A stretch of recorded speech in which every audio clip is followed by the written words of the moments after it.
लइकावा हेरा गईले रौरे आंगन। मैया के हाथ में खादो ना भर मिठाई हो, खादो ना भर मिठाई। मैया दीना प्रसाद घरवा जाई अपना, मैया दीना प्रसाद घरवा जाई।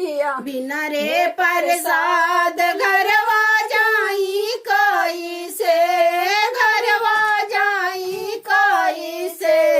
घरवा रोवत हई है बालक दूध बिना, घरवा रोवत हई है बालक दूध बिना। मैया के हाथ में गुलाब के छड़ी, हाय हाय अड़हुल के छड़े। मैया दीना आशीष घरवा जाई अपना, मैया दीना आशीष घरवा जाई। बिना रे आशीष घरवा जाई कैसे, घरवा जाई कैसे।